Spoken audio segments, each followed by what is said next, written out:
Good afternoon, everyone, and welcome to Wayside Maternal Health Infant Series session today. This series is funded by Minnesota Department of DHS as well as SAMHSA. We appreciate receiving funding from the State Opioid Response 2 grant, which allows us to bring these sessions to you today and throughout this year. Again, my name is Nicole Fernandez. I am the project manager, and today's session will be Equitable Data Science for Maternal Health with Dr. Senan Ebrahim. I'll just share a little bit about him and his background, a brief biography. Senan Ebrahim, MD, PhD, is a physician, scientist, and entrepreneur dedicated to using technology to improve global health. Dr. Ebrahim founded Defina, where he serves as CEO to bring life-saving technologies to prenatal care after witnessing the challenges pregnant patients and their care teams face. Dr. Ebrahim also founded the Hikma Health, a tech nonprofit creating digital health solutions for refugees, migrants, and other vulnerable populations. He is a board member of Medicine in Motion and the Connected Foundation. He has an MD and a PhD from Harvard in computational neuroscience. Without further ado, I'd like to welcome Dr. Senan Ebrahim to this session. Thank you so much. Thank you so much, Nicole, for having me. I'm so grateful for this opportunity to share with you all a little bit of my perspective on how we can make data science truly work for all. And just really quick, Nicole, everybody good? Everybody can see my screen, right? Yes. Great. Thank you. So just a little bit more about me. Thank you, Nicole, for that very kind introduction. I am a physician scientist by training, and I founded Hikma Health when I was in graduate school, which is a tech nonprofit that we created a free and open source EHR. My family is Syrian by origin, and this is a photo of me with another Syrian physician who's actually serving in the mountains of Lebanon. His name is Dr. Faras Al-Fadban, and he's become a personal hero of mine. You know, he has been serving Syrian refugees in the mountains of Lebanon, and his job is so difficult day to day, but it was made slightly better by Hikma Health's technology, which was a free and open source EHR that worked online on his mobile phone. So that first opened my eyes to the power of technology and software and data science to enable clinicians and their patients all around the world. Disclosures, I am the founder and CEO of Delfina as well. So Delfina is a for-profit company dedicated to tackling the maternal health crisis with a fully integrated data platform for maternal care. And a substantial proportion of the research that I'll be presenting, particularly the case study around predicting hypertensive disorders of pregnancy, is work that was done by the Delfina research team. That said, we work closely with partners at the Mayo Clinic and other independent academic medical centers that have verified our work, and we're submitting it all for peer review in independent publications. So today, thank you again, Nicole, for this opportunity to share with you my perspective on making data science work equitably in maternal health. So where we'll start is exploring the maternal health crisis from the vantage point of equity and, frankly, how inequitable it is. We'll talk about how to achieve equitable performance in machine learning generally, gleaning some best principles from others in other disciplines of healthcare that have achieved high performance equitably across racial and ethnic groups.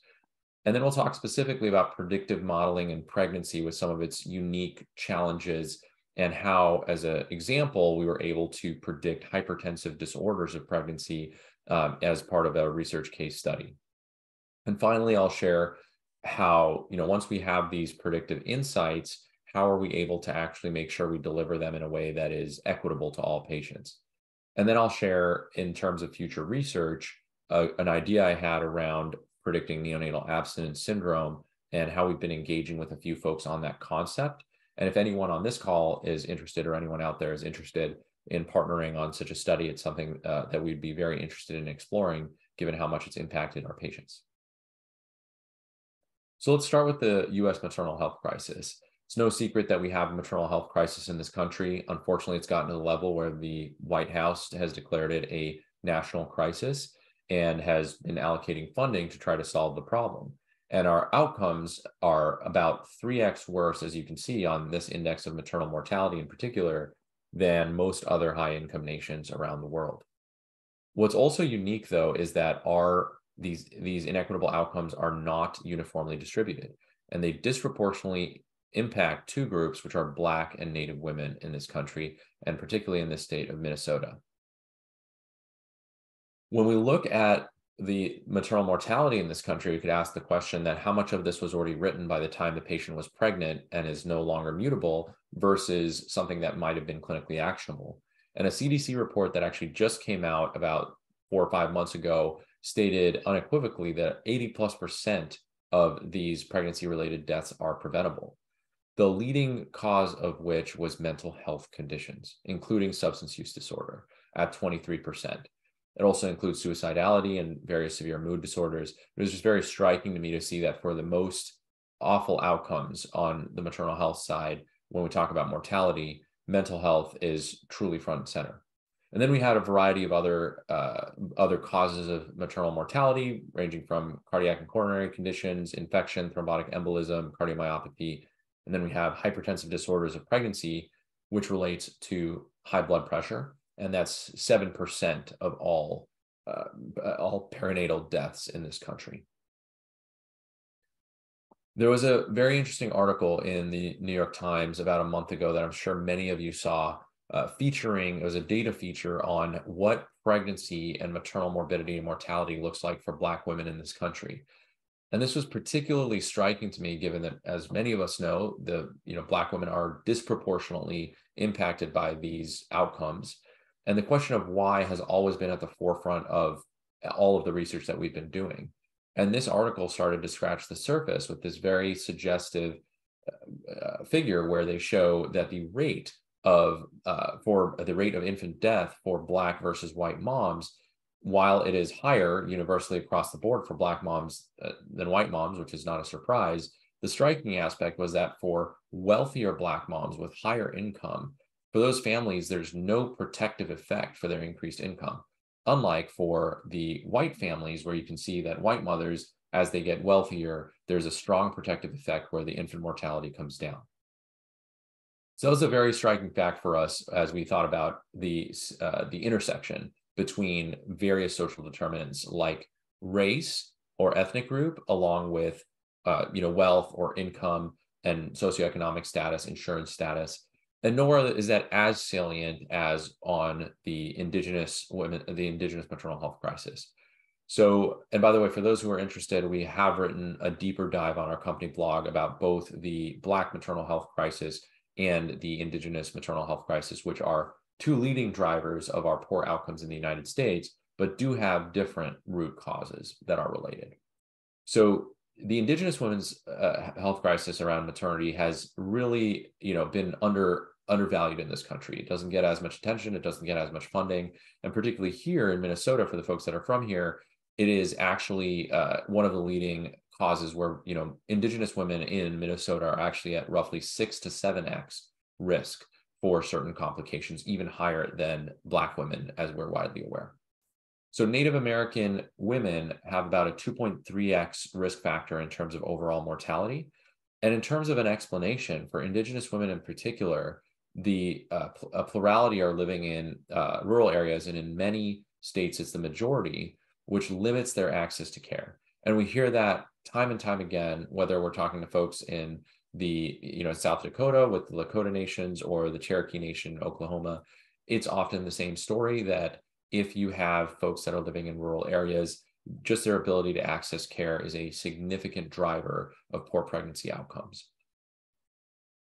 In indigenous patients in particular, an earlier CDC report had demonstrated that 93% of their deaths are actually entirely preventable. In this particular context, when we think about indigenous patients, we think about the long histories of neglect and, frankly, abuse that both the medical establishment and often the educational establishment and other, either arms of the federal or state governments had heaped on these people over the course of centuries.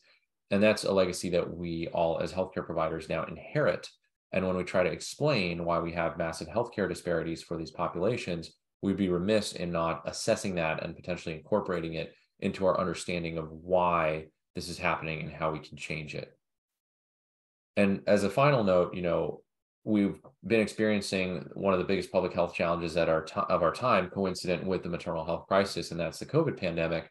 And for Indigenous folks in particular who were, falling severely ill and dying from COVID at much higher rates than white patients, with that superimposed on the existing maternal health crisis has led synergistically to, unfortunately, even worse outcomes over the last 2 or 3 years.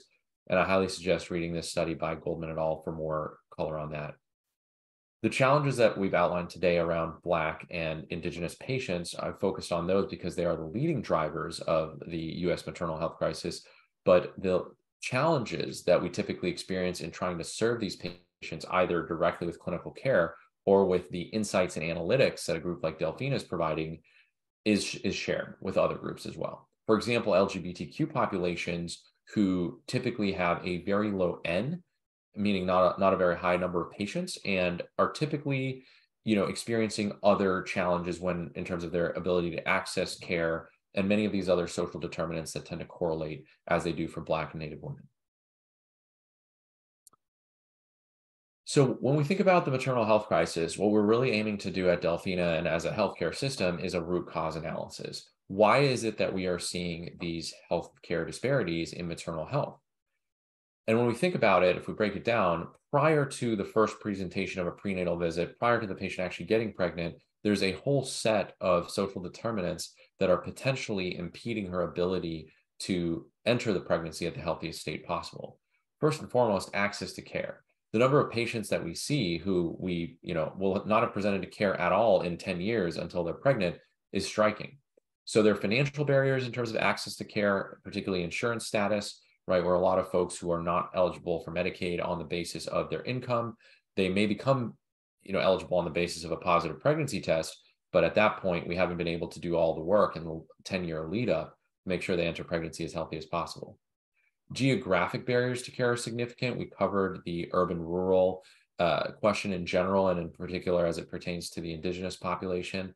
Now, zooming in a little bit, there are, significant correlates in terms of OB deserts. Like if someone lives in an OB desert, a place where there's not routine accessible care prenatally or a delivery hospital, that's going to result in significantly worse outcomes, as has been widely studied and reported.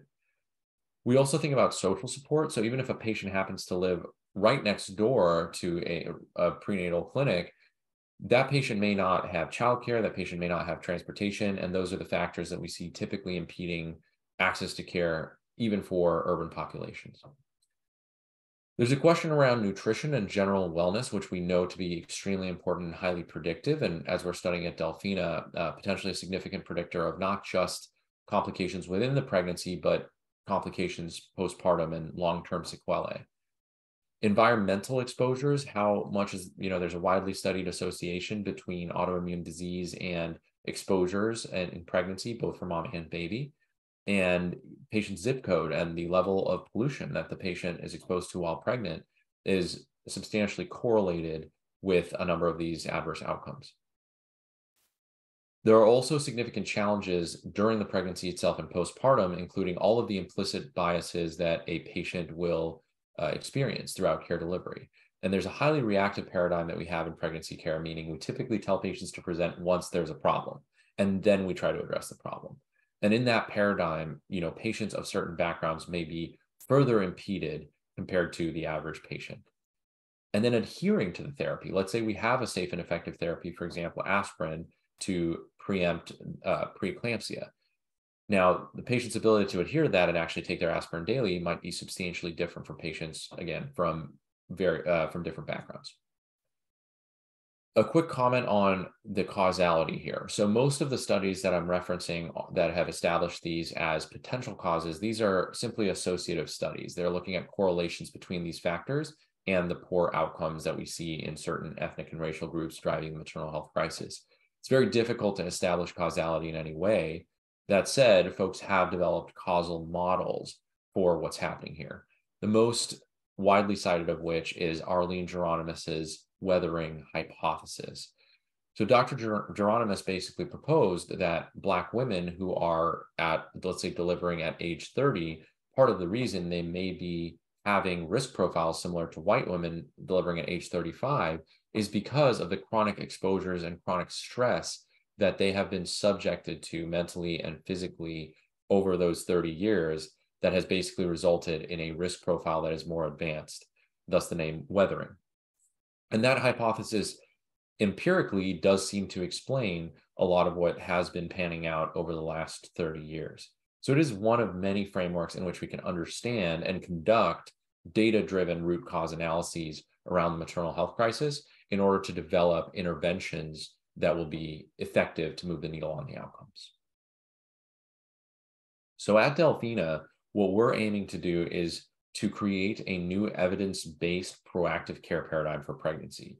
And in order to do that, we start with identifying key pregnancy complications that would be potentially preventable with existing interventions that we have evidence are impactful and move the needle for our patients. Then what our role is to develop machine learning algorithms that will potentially deliver predictions of potential benefit from these workflows on a clinically actionable timeline. So today we're going to focus in our case study on hypertensive disorders of pregnancy, but just to lay it out, we're also very interested in gestational diabetes and metabolic complications. We're interested in preterm birth, peripartum mental health, which we'll talk a little bit about today as well, mood disorders, as well as substance use disorder. So the paradigm is fundamentally, is there something predictable here that Delphina may be able to equitably deliver this prediction to the patient and the provider around potential benefit? And if so, is there a clinical action that can be taken by the provider with support for adherence to the patient in order to move the needle on the outcome? So that's the entire paradigm. And today we're going to focus a little bit more on hypertension, but this paradigm could be very much applied to the other verticals I mentioned, including mental health. Please feel free to chime in with any questions and raise your hand. We'll also have time for Q&A at the end, but I'll just pause here and see if there are any questions. I don't see any questions in the chat, but if anyone has anything, you're welcome to quickly type it in, and I don't see any open questions in the Q&A box either. No problem. Feel free to chat them as we go, and I'll just pause periodically. Thank you, Nicole, if there are questions on each segment. So now I'd like to share with you why it matters specifically in data science, right? We've covered why bias exists and might be a potential driver of the outcomes that we've been seeing for Black and Native women. Why does it matter for us technologists building these algorithms? I saw a question just came in, so let me actually address that really quickly. That was me. Sorry. It's okay. All right, so let's talk about why algorithmic bias matters. So when I say algorithms, I mean fundamentally any system by which we take data and arrive at a clinical decision. And that can be a manual algorithm, like what we've seen historically in EGFR calculator, calculating the estimated glomerular filtration rate for a patient who might be at risk for renal disease, and then a vaginal birth after C-section calculator, which would tell us the patient's risk for complications from a C-section, whether or not a vaginal birth should be attempted in that second pregnancy. So these were algorithms that historically had been including a race-based variable. And a friend and colleague of mine, Dr. Darshali Vyas, wrote a paper, which I highly recommend to everybody here, in the New England Journal called Hidden in Plain Sight. And this was, in a way, a scientific and clinical shot heard around the world, where for 30, 40 years, race-based clinical medicine was widely practiced. And by race-based, I mean we had these variables that we were taught in medical school as recently as 8 years ago, right? That when you do an EGFR calculation, there's a 1.5x multiplier if the patient is Black. And that empirically did not hold up because the outcomes that it was producing was fewer Black patients receiving the therapies that they would need to achieve healthier outcomes. And we saw the same exact thing with the VBAC calculator, which was only finally recalled by ACOG and other professional societies in 2021. So it's literally only in the last 2 years that our entire field of medicine, and then more specifically obstetrics, has had this fundamental reassessment around race and racial bias in algorithms, even the manual algorithms that we had previously. And now where we are is, after understanding that the VBAC calculator had been predicting lower successful VBAC rates for pregnant patients of color, which led to this higher C-section rate among them, how do we responsibly incorporate any knowledge of someone's racial or ethnic background, which hospitals are increasingly collecting, and all of the social determinant correlates of those, race being a social construct itself, in a way that lends itself to better care for these patients, right? Where the equitable prediction is leading to equitable care. And racial bias has, in particular, while it's been a problem throughout medicine, it's also really plagued the application of machine learning to healthcare specifically, where, there have been cancer detection algorithms since the mid-2010s. A lot of you might be familiar with IBM Watson, to cardiac risk scores. I worked in the neurology space prior to this. We had a variety of machine learning algorithms predicting neurologic recovery. Well, in a lot of these cases, if we trained an algorithm by default on the data set we had without any kind of eye to racial or ethnic variables, it typically didn't perform as well for patients of color. And then when we take those predictions back and try to embed them back into our healthcare system and healthcare decision-making, well, it turns out it doesn't work so well. There's the same way our manual EGFR calculator didn't work so well, right? It leads to an exacerbation of the pre-existing disparities for Black and other underrepresented minority patients. So there's another side to the argument where patients, providers for the last 10, 20 years have been saying, hey, we should be practicing race-neutral medicine. We should just not only drop the 1.5x risk factor in the EGFR calculator, we should just not consider anything related to race. And the counter argument to that is that a complex machine learning model can actually and will actually potentially infer these protected attributes like race from things like someone's environment, or even something like BMI, which could be highly correlated with nutritional access, right? So there's no way to really execute an algorithm in a way that completely ignores or excludes race. And most studies that have been performed on racial bias in machine learning have been focused on racial bias, and the study I'll show momentarily is similarly focused on racial bias. But that principle applies to all other minority statuses, from socioeconomic status to geographic status, LGBTQ status, and basically any other minority status you can think of. Same principles apply, where if you're very underrepresented in the data set and you have all of these additional challenges, it's unlikely that the algorithm is going to work out of the box for your population. As a very telling example of that, Ziad Obermeyer and colleagues wrote in a 2019 paper on a widely used algorithm. I'm talking about used on 200 million patients on the health plan side, trying to assess who is eligible for certain programs to manage chronic disease. This is not a theoretical exercise. This is a real algorithm that is currently running on hundreds of millions of our patients around the country. And what we see when you do the first layer of analysis, which health plans, to their credit, are aiming to truly be equitable and make sure that they're delivering care appropriately and equitably to patients of different racial and ethnic backgrounds. So they do the analysis that's shown on this slide, which is, let's look at the algorithm risk prediction and let's look at the mean total medical expenditure for those patients, because that's what they're thinking in terms of claims data. And then let's look at if the patient was referred to a screen for this program or if they were defaulted into this program, which are kind of the two risk decision thresholds, one of which is at about 56% and the other of which is at about 97%. And if you operate at those thresholds, or if you look even kind of throughout this curve, there's not really significant differences in terms of if you're a Black patient or you're a white patient and how well this algorithm is serving you in terms of your access to these programs. Well, this is a classic example of inappropriate formulation of the problem in data science, because the actual bias, the reason Black patients that are widely insured by all of these plans end up having worse outcomes in these chronic diseases, is because the bias is hidden when you're just looking at something like medical expenditure. When you peel back the onion a layer and look at inequity in the outcomes that we're interested in, right? Like A1C for diabetes, which you see in figure B, or uncontrolled blood pressure status, which you see in figure A, in both cases, you see a significant difference in terms of if you operate at, let's say, the 56% cutoff where you're eligible for screening. You can see here that there is a substantial increase and a significant increase in terms of the fraction of Black patients that would have uncontrolled blood pressure, which is about 20% of them, as compared to about 14 or 15% of white patients. So here we have a classic example of Black and white patients appearing to be equitably treated with the first layer of just looking at medical expenditure predicted as by risk. But when you dissect it out, as they did in this Obermeyer paper, you can see that at a population health level, this particular predictive algorithm is not performing equitably, and it's potentially driving inequitable access to these programs that can be helpful to our patients with chronic disease. Let me pause there and see if anyone has questions. Great.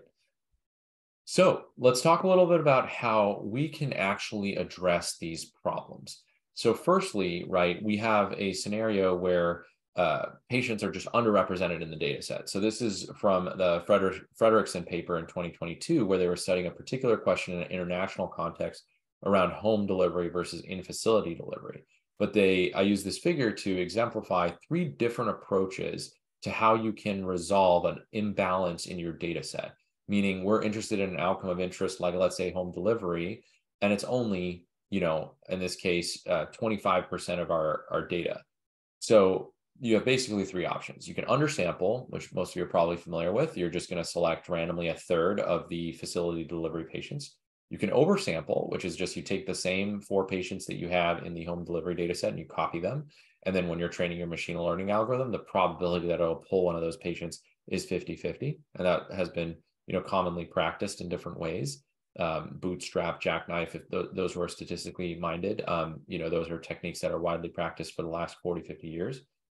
And now there is a new category of techniques built around synthetic data, which is really exciting from the standpoint of better representing the full space of what's possible for a patient who's having, let's say, a home delivery.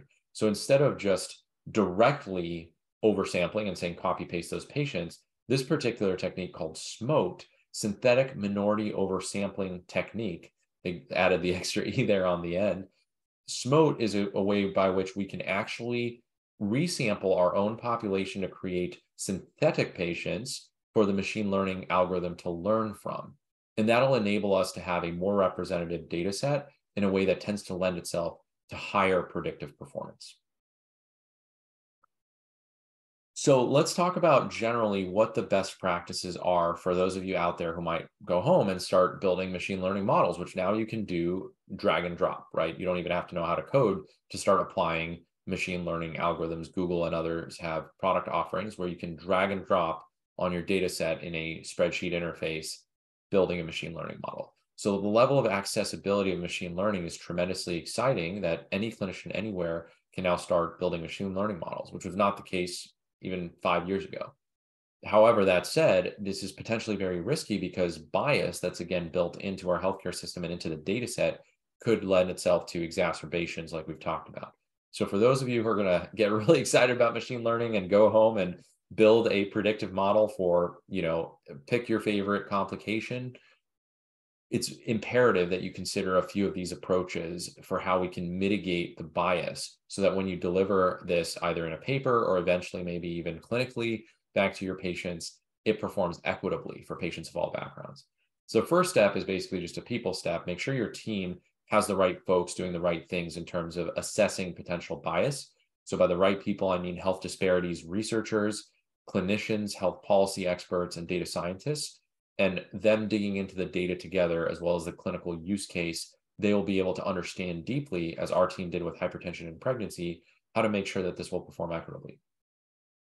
Secondly, as we covered with the Obermeyer paper, choosing the right labels. And by labels, I mean outcomes, right? So if, for example, we're looking at the wrong outcome, something like expenditure, which for our use case was not the right question to be asking, right? That's an inappropriate framing of the question.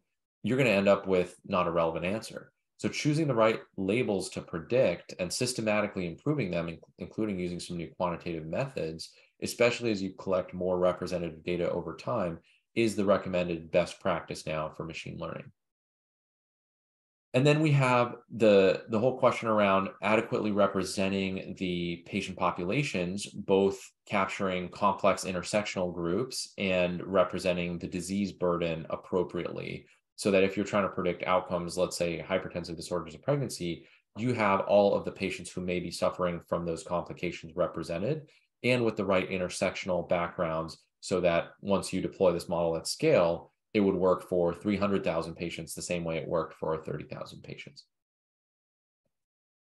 And finally, if the model is significantly underperforming in certain subgroups, there are data pre-processing techniques that we talked about, like the oversampling techniques like SMOTE, that can actually be implemented to improve the performance and close that performance gap. And I'll show you how that happened ourselves for our hypertension prediction. Any questions about the best practices before I tell you a little bit about our specific predictor as a case study for hypertensive disorders of pregnancy?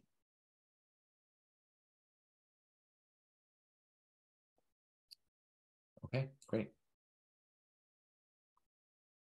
So I'm going to share with you now work that was done by the Delphina team in collaboration with Mayo Clinic, as well as other independent scientists. That was funded by Delphina, but again, independently done and assessed. Our performance was assessed independently on Mayo Clinic, as well as other national data sets. And our goal with this predictor was to deliver a prediction that could potentially one day be helpful to clinicians in predicting interventional benefit from a hypertension-related workflow. For example, delivering a blood pressure cuff and an aspirin therapy early in the pregnancy and ensuring adherence with delivery planning to mitigate the risk of developing full-blown preeclampsia.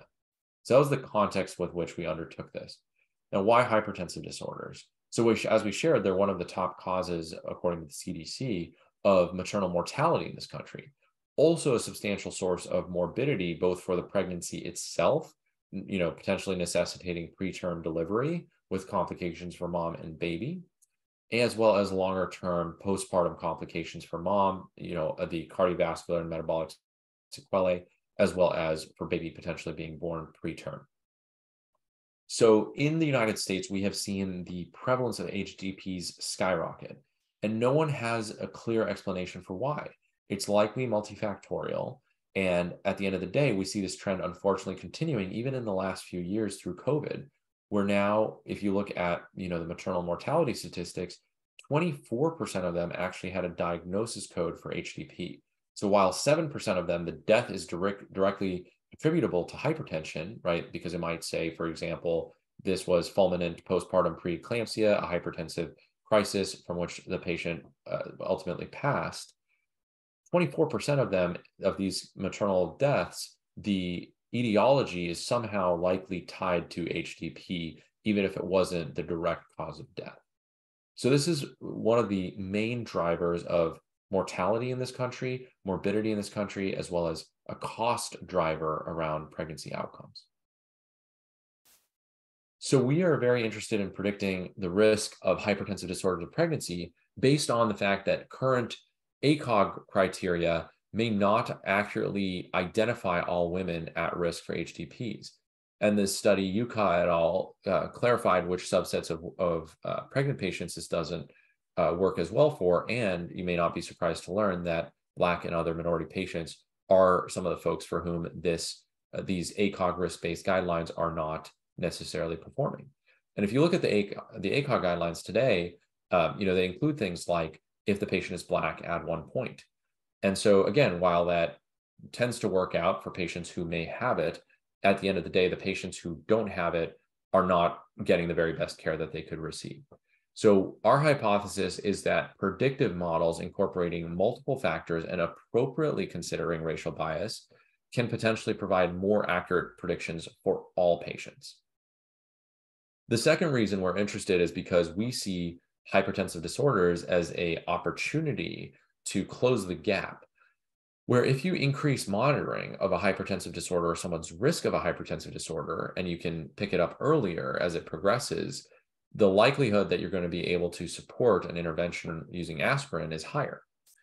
Now, as a caveat to that, a study also done in 2022 showed that self-monitoring of blood pressure intrinsically doesn't necessarily lead to lower BPs, meaning just monitoring by itself is not going to do the job. You have to have a clinical action that is taken, initiated typically by the provider on the basis of the insight, like predicting someone's benefit from this intervention. And finally, treatment with low-dose aspirin we know is highly effective and generally safe in pregnancy. So the early initiation of aspirin prior to 16 weeks is specifically established to be more effective, according to this Henderson paper. So when we see folks using aspirin in pregnancy, they use it in a few different ways. Some folks use the ACOG criteria and they say, I'm going to prescribe aspirin to whomsoever meets these manual criteria. Some folks actually prescribe aspirin to everybody, right? They say, well, it's low risk, let's just give it to everybody. But at the end of the day, it's really a question of who's taking the aspirin and when are they taking it. And what we've seen in the literature is if we can help support early identification of patients who may benefit from it, we can potentially support better adherence to this aspirin therapy by improving patient engagement and thereby help reduce the incidence of things like preeclampsia. So let's talk about pregnancy in particular, which is one of the things that I'm most excited about working in this space now is the temporality of pregnancy, meaning, over the course of about typically 6 months of clinical care, right? Typically the last 2 trimesters. And then let's say a year postpartum, we have key opportunities as clinicians. These are shots on goal where we can, if we take the right action, we can actually measurably improve our patient's health. And that's what really excites me about creating these models. So, for example, in our collaboration with Mayo Clinic, we dove in to understand first and foremost, how are you clinically using insights that you're currently manually generating with your clinicians, copy pasting information into a risk calculator? How do you use that information? They said, well, look, at the first prenatal care visit, we're going to use all of these different data inputs that we have, and we're going to manually assess. It's different clinician to clinician, but we have some departmental guidelines. We'll assess who is at risk for certain complications, and then we'll activate the appropriate intervention. So in designing how to deliver the hypertension-related model, we understood that the hypertension diagnosis is generally being made at about 20 weeks of pregnancy at earliest, 20 gestational weeks, or as late as 2 weeks postpartum.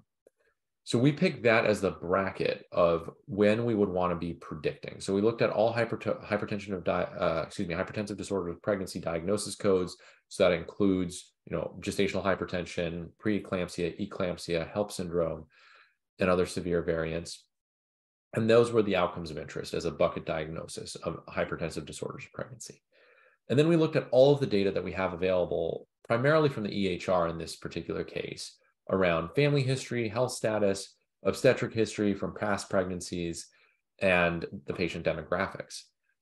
We also get labs, which are and vital measurements at that first prenatal visit or shortly after from the labs that result from the visit. And it ends up being tremendously informative to our ability to predict hypertensive disorders. So we decided to take all of the data inputs that we have up until that point, where you see our little Delphina dolphin. And in an ideal world, this would typically be happening at week 12 or 13, immediately after the first prenatal visit before the second trimester. But if the patient shows for the first time at 16 weeks, we can very well render this model as well. And as the pregnancy timeline progresses, right, let's say someone is at 20 weeks or at 24 weeks, we have other models that could perform at those times. But the model I'm presenting today is specifically for just incorporating whatever we would get up to and including the first prenatal visit to predict an outcome in the late second trimester or third trimester or immediately postpartum. So how do we actually build a machine learning model to solve that problem? So as a general guideline, there's a few key steps in any machine learning pipeline that whether you were in healthcare or agriculture or automotive, it would all be the same, right? Where at the end of the day, it's about taking a data input and rendering a predictive model that can give you some kind of insight. Typically, in our case, we're going to be talking about classification problems. So answering a question like, would my patient have hypertension at, 20 weeks onwards? Or, for those of you in the mental health space, will my patient be at risk for relapse? Will my patient be at risk for neonatal abstinence syndrome, which we can talk about later today, right? So that question is framed as a model. We need to have some kind of algorithm that we can put data into to answer that question. But from a process standpoint, what we have to work with is a server full of data. So the first step is data cleaning, where basically we take the data input and put it into a format that could be useful for the analysis we want to do. The next step is called feature engineering, and a feature basically is a variable, right? It's something that goes into a machine learning model and will be potentially informative as the algorithm trains itself. So that is actually where a lot of our time goes, and a lot of our clinical expertise and our scientific expertise goes into arranging what features we believe will be optimal to help predict. And there are machine learning algorithms that at large scale, so if you all heard of deep learning or convolutional neural nets, those are algorithms that folks are running on millions of data points and then typically take care of some of these steps, like things like feature engineering. They take care of it for you. But today we're going to talk about how we manually identified the feature inputs that ultimately rendered the highest performance. And then the next step, which again, this is all done iteratively, is the actual model development. So you're going to tune certain parameters of the model, which we'll talk about in the case of random forest, which is the algorithm we used for this particular model. And then you're going to train the algorithm on a subset of your data. And then you'll iteratively validate it on a held out subset of the data until you have a model that you are confident will perform on a completely held out proportion of your data set. So that's in general how a machine learning pipeline would work. Let's talk about how that applies specifically to pregnancy. So the data inputs that we're generally working with are, clinical data inputs around, diagnoses that the care team has previously made, lab tests, as we shared, behavioral inputs, sociodemographic factors, and population level data related to, let's say, the patient's background or the zip code. So our first key step is collating that data using the clinicians and domain expert knowledge and identifying what are the clinical features that should go into the model. We then apply our statistical and machine learning methods, which we'll talk about momentarily, making sure to really deeply understand relationships between features to improve the interpretability of the model. And then finally, our ultimate goal is to independently assess the model performance and interpretability by a clinician team that would take the output of the model and potentially use it for some clinical use case. So we tested a whole bunch of different models and approaches, and ultimately one of the highest performing ones that I'm sharing today is the random forest algorithm. And this has been an abstract at ACOG, the American College of Obstetrics and Gyne, and that abstract was thereby included in the an AJOG. So you can find this Kadambi et al. Abstract online. So the random forest algorithm that we use for classification basically generates multiple decision trees to answer the same question, and then basically has a bootstrapping procedure while randomly sampling the data with replacement. So every tree is, learning from a different subset of the data, which ultimately improves an unstable procedure like this decision tree. And then each decision tree is going to come up with different features that it's going to decide on sequentially. And then in aggregate, let's say one of the hyperparameters that we tuned is going to be 50 trees. So 50 different decision trees that are going to help us make a decision on whether or not we think this patient's going to have hypertensive disorders. In the end, there's an aggregation, which in our case, we just use majority vote. There's no electoral college type thing going on here. It's just however many trees the majority thought, if the majority of the trees in this particular patient's case are predicting it is going to be a hypertensive disorder, the final result of the model output would be hypertensive disorder and vice versa. So ultimately, the goal with a random forest algorithm is to be able to generate a singular decision, emulating a sort of committee of many different sort of decision tree type thinkers sitting in there and voting on what should we do here. So there are advantages and disadvantages to different algorithms, but for this particular data set and this particular question, the random forest algorithm was the best suited to it. And without any further ado, this is basically how we were able to perform in terms of our predictions. So first, this diagram on the left is a receiver operating characteristic, which basically plots the true positive rate or sensitivity against the false positive rate, which is equal to 1 minus the specificity. So basically, a perfectly performing algorithm would have a sharp corner here at 1 with an area under the curve of 1 and a totally random classifier, like a coin flip, on whether or not we would think that someone has a hypertensive disorder of pregnancy, would be a straight line basically from 0 to 1 and would have an AUC of 0.5. So somewhere between 0.5 and 1 is where the performance of all classifiers are. And receiver operator characteristics are not particular to pregnancy or even healthcare. They were developed for radar systems in World War II and are now widely used in machine learning as AUROC or AUC as a comparator of performance. So in our case, our full model, based on all of the data inputs, which I shared and now I'll highlight a few of, was 0.73. And the reduced model, which had only a subset of those features, about 20 features that we selected from the 150, the performance only dropped slightly to 0.71. So that was very encouraging to us, meaning that from about 20 features, we're able to develop an algorithm or a calculator for doctors that's highly interpretable. They can scan a sheet of 20 features and understand not just that their patient might be at risk for a hypertensive disorder, but why that might be the case. And then when they're thinking about interventions, which interventional workflow might they actually benefit from? What was most interesting to us were what those key features were, right? In that subset for the reduced model where we just said, show us the 20 features that are highest performing, most predictive. Some of these things are probably no surprise to anyone here, like BMI, hypertension, asthma. And then there were things that were a little bit more surprising, right? Like hemoglobin hematocrit. Hematocrit is not something that we typically, as clinicians would say, oh, hematocrit is high or low, therefore I predict X about hypertensive disorders. It's not included in any of the ACOG guidance or any of the ACOG calculators. And in fact, scouring the literature, we could only find a few old papers that noted it as a correlation.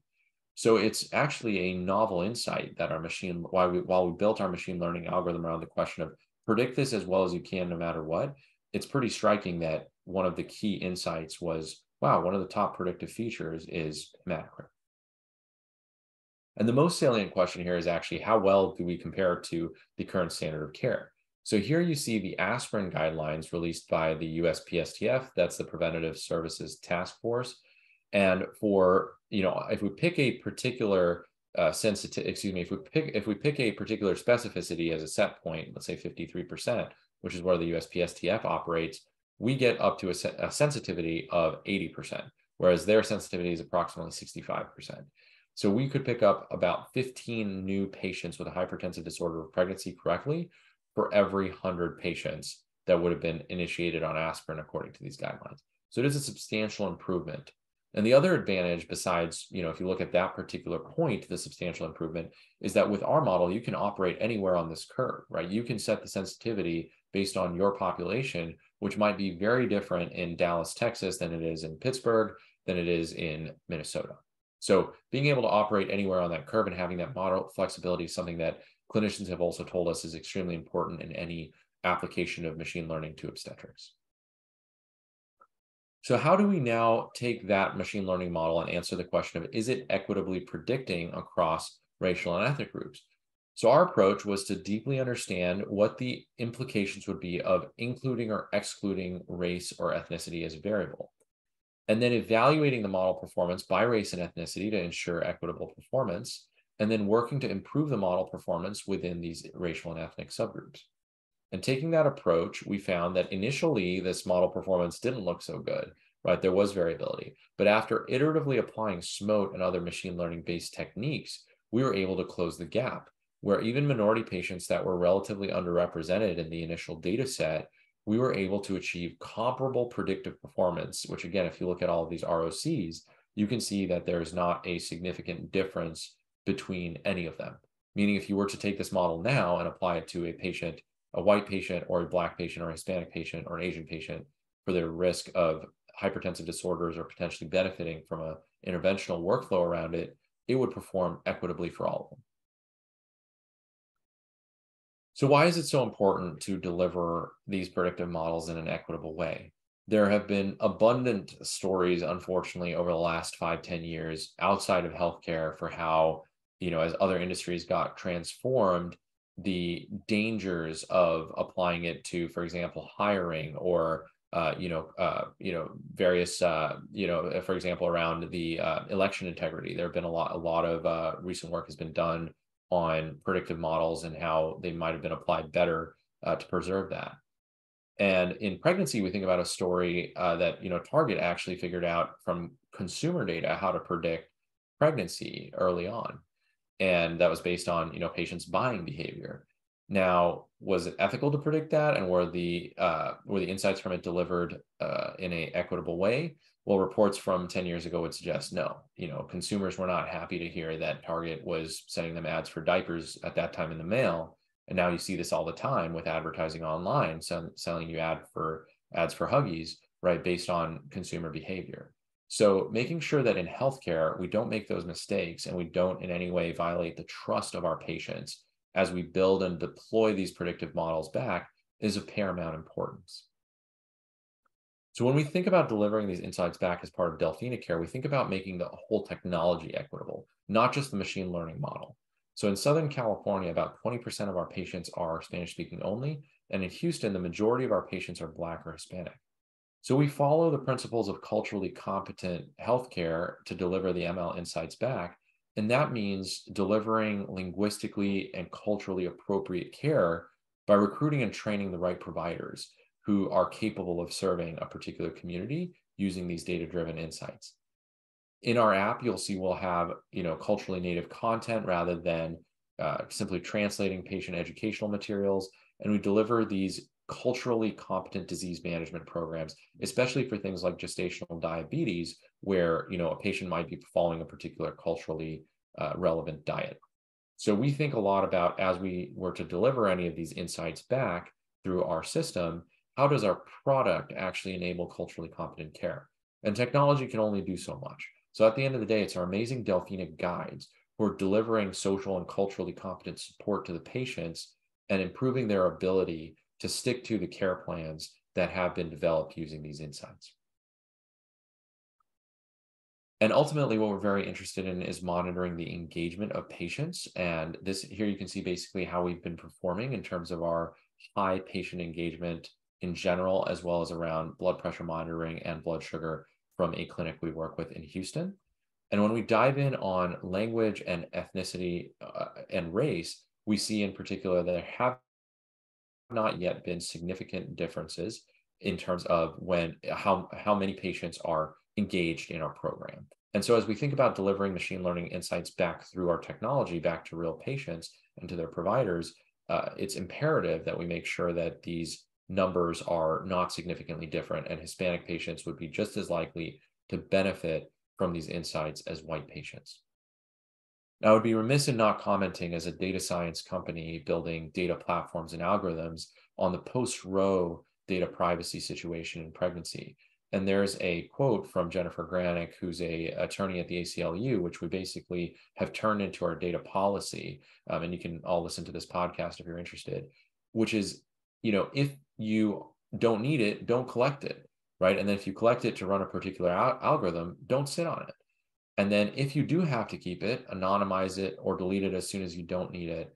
And definitely don't be selling the data, right? Don't be going around even with the de-identified data trying to sell it. So we've adopted these as our best principles. And while we use the data to render the insights, we will delete it if we don't need it. We will be always anonymizing it wherever we can, and we'll never be selling it to anyone else.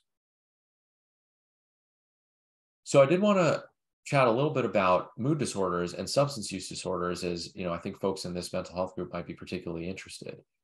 And one of the challenges is that in substance use disorders, there's sort of a variable question or sometimes a mindset around how much can we really do for these patients. And it's actually some of the work that was done by Wayside and others that have been showing us all as scientists and as healthcare providers, yes, it's entirely possible to intervene successfully for substance use disorder, just as it is for hypertensive disorders of pregnancy, fulfilling the Delphina criteria to do a study on whether or not, we'd be able to predict it. Now, there are only 2 papers ever written that we found on predicting neonatal abstinence syndrome.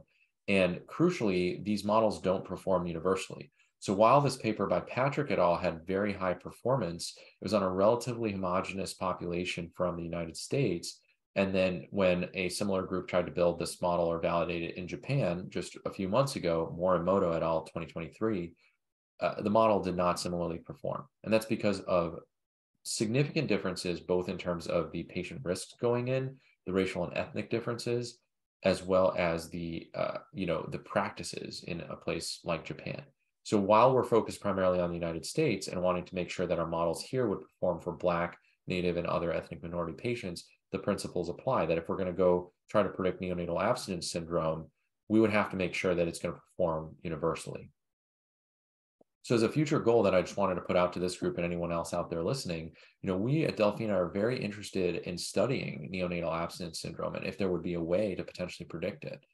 Indigenous patients have the highest rates of neonatal abstinence syndrome, and there's so many potential data inputs that could be helpful, from symptoms to mood data to their engagement with Delphina Care. Again, this is data that we all have. And then screening for opioid dependence or other mental health conditions, which we're not currently performing, but folks like you all at Wayside and elsewhere could be very helpful to us in trying to understand what to include. And ultimately, our goal would be to mitigate risk for inequitable prediction of NAS and the ability to utilize it equitably in clinical practice. So with that invitation, I'll just leave you with this parting thought. Again, these are our best practices for equitable machine learning. And if we were to do a study together, or you all were to go and do studies using machine learning, I'd ask you use multidisciplinary teams to evaluate bias. You choose the right labels to predict, and you train your data in a way that's representative of intersectional groups, using those data pre-processing techniques to address any imbalances. And I love this this comic, which is just something I hear basically every day, where there's certain machine learning questions which we can solve very quickly, and certain ones that will take us a research team in 5 years. And this work we're doing in predicting in pregnancy is absolutely one of those 5-year types. And I'm very grateful to be supported by a fantastic team led by Dr. Izzy Fulcher, our Vice President of Data Science, that put together a lot of the work that I shared today. So thank you all so much for this opportunity to share with you how to perform equitable machine learning in maternal health. And here are our references. I'm happy to take any questions in the remaining minute. Wonderful, wonderful, wonderful. Thank you so much, Dr. Ebrahim. I know we had a group here, and I believe everyone should be able to type in the chat. If you would share, matter of fact, I'm going to click on allowing to speak because I can see it populating now. So I'm going to unmute. If you would like to verbalize your question, I believe everyone now has the ability to speak if you'd like. If not, you can put your question in the chat.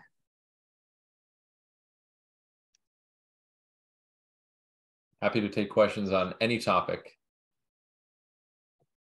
And would love feedback if anyone has thoughts on, in particular, applying this kind of machine learning pipeline that we've shown for hypertension related prediction into the mental health space, and specifically substance use space. Well, go ahead, Zora. Go ahead. Great presentation. I did have a quick question. So in this research, is there any data on or do you ever take data on the provider when it comes to the race of the provider and how that might impact outcomes at all? Just curious. That's a great question. We have not yet done that ourselves, but if we had access to basically how physicians self-identify, let's say from the employer database, that would be one of the top questions we'd want to study ourselves, as it has been shown that having racially concordant, especially for Black patients, having a Black physician does lead to better outcomes. And that has also been proven for neonatal outcomes in particular. So it's established in the literature that it's the case, but with us taking a big data approach, we would want to answer, one, is that the case at scale, or are there certain subgroups where it seems to play out? And then start answering some of the more causal questions as why is that happening? And would racial and ethnic provider basically having that as an opportunity for patients to access improve the outcomes? Would training all other providers or all providers with certain culturally sensitive materials on how to provide culturally competent care, would that help close the gap? We want to answer those questions, and I think having the provider racial and ethnic self-identification data would be a great first step for us. So we'd love to study it. Thank you. My question, or I had a lot of wonderings while listening, and I don't see any in the chat or Q&A, so I'm going to ask my question. So I am really grateful to see where technology is leading us, right? And so we've known about algorithms as regular layman people, right? That's why we're getting the advertisement we get. Some of even the experiences that we choose to have, it's because they're familiarized themselves with what we might like. So when we think of artificial intelligence and where you are using models and data and best practice to inform this work, where is this where we're going in the future in terms of improving care? And are we moving at an appropriate rate and response, as you're saying, like some of the articles and different things that you referenced in the beginning? So around maternal health. Thank you, Nicole. I think things are moving. Things are measurably different than when, in 2019, when I was doing my OB-GYN rotation, it was a different world. And I think in terms of our ability to render the insights, there is a lot of infrastructure that has been built there. A lot of the EHR companies have, there has been regulation around it to basically open up some of these walled gardens to enable algorithm creators and providers like ourselves to actually deliver that back to the patients via the providers. And that was a big frustration, I think, of the previous generation of algorithm providers, whether academic or companies, that they just couldn't, even, scientists and clinicians at an academic institution couldn't deliver back a predictive algorithm that they had validated on their data within the EHR. So I think there is a question always about pace, like you said, but the transformation is real and it's happening even before Delphina. But what I think I'm really excited about in the last year or two is, and Nicole, we were talking about this a little bit earlier, where we are actually seeing a lot of groups starting to come together, and that'll enable a much more rigorous and much larger effort around this, where at one particular institution, like, yes, there are a lot of folks that are already instituting a lot of machine learning and other algorithmic work, building it into their workflows, which is great. I love to see that. But at the end of the day, when we think about maternal health in this country, and it's a national crisis, we think about initiatives like PATH from ACOG, where they're trying to institute new flexibility into how we take care of our pregnant moms. Well, how do you adapt and how do you have that flexibility if you don't have the insight, right? If you want to deviate from the ACOG one size fits all, how do you do that responsibly without the correct data-driven insight? And so I think we're in the sweet spot right now. Obviously, could always go a little faster, but at the end of the day, we're following, we meaning Delphina, and I think the research community in general is following all of the appropriate regulations that have been set out. And at the end of the day, creating new knowledge in this space for us to all answer simple questions like, can we predict preeclampsia? Which, believe it or not, until the last few years, no one had even attempted to ask. Yeah, thank you. Thank you. Is there anyone else who would like to, should be able to unmute and ask a question? I have a follow-up question to that then. So we've had a couple of young organizations or digital companies, right, who are creating kind of like a pair. I think that's not the appropriate word, but like a partner, a digital partner online, right, to help women of color with either sharing information even postpartumly, like if they're in a breastfeeding group or support group, right? They're doing that all now digitally. Some of them are meeting by Zoom, but they're sending them updates. But then also we know, like Willomi that we just had earlier this year, it's this pregnancy companion. So I'm just wondering how familiar you are what's happening in the community that way in terms of how either of these things could work alongside. So if I'm coming in as a patient, I'm like, well, my app says that I need to tell you this, right? How do you envision these things working together to support healthy pregnancies? It's crucial. And, we've seen that across spaces. So some of the folks here, if you're in the recovery space, there's a great company called Your Path, which has basically demonstrated like this kind of peer-led model in the addiction space specifically. And, there are folks who have demonstrated this in the eating disorder space. Equip is a great company that has done a lot of rigorous studies to demonstrate that. And I think in our space in maternal health, we've absolutely seen, to your point, Nicole, there are many companies providing this and also many institutions that have realized, wow, we really need to be providing kind of a peer type relationship, someone to support the patient socially, right? Not necessarily clinically to say, I think you should actually do X when the doctor told you Y, or the nurse midwife told you Y, to say, huh, so our goal together is to get, we all agreed, all three of us, you, me, and the doctor agreed we need to do this. How can I help you do this? And what can I take off your shoulders? Because you're dealing with a lot. You're dealing with childcare. You're dealing with your job. You're dealing with trying to take your prenatal vitamin. It's a lot, right? Even if you have an uncomplicated pregnancy, it's still complicated. So I think we've realized that, I think in our world, right, as the data folks, we've realized, wow, we really need to be there and be able to support these patients. And we're very eager to collaborate with folks like Willomi, right, who have really deeply understood from a cultural standpoint how to serve folks who have particular needs. And May is another great company, MAE, meetmay.com. They're also friends of ours. Maya Hardigan is founder. And, you know, I think they've done a fantastic job really, again, deeply understanding the needs of Black pregnant women and how that social support can meet their needs.